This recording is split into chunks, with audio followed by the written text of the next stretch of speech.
اصناف ادب۔ ادب کو عام طور پر دو حصوں میں آسانی سے تقسیم کیا جا سکتا ہے۔ نمبر 1 منثور ادب یعنی نثری ادب، نمبر 2 منظوم ادب یعنی شعری ادب۔ پھر منثور ادب یا نثری ادب کو مزید دو حصوں میں آسانی سے تقسیم کیا جا سکتا ہے۔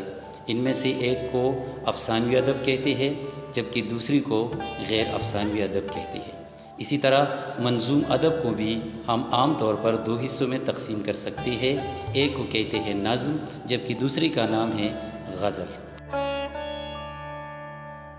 شعری ادب کی بنیادی طور پر دو قسمیں ہیں جیسے نظم اور غزل۔ پھر نظم کو ہم مزید 3 حصوں میں تقسیم کر سکتے ہیں۔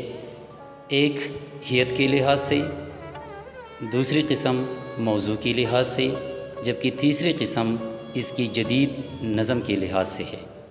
حیت کے لحاظ سے نظم کی حسب ذیل قسمیں ہیں جیسے مثنوی، مثلث، مربع، رباعی، قطع، مخمس، مسدس، مصمت، مستزاد، ترکیب بند اور ترجیح بند۔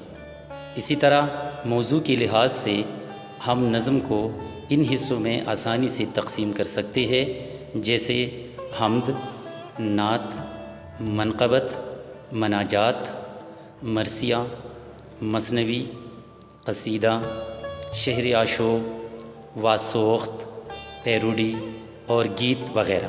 اسی طرح جدید نظم کو ان اقسام میں آسانی سے تقسیم کیا جا سکتا ہے جیسے پابند نظم، معرہ نظم، آزاد نظم اور سانیٹ وغیرہ۔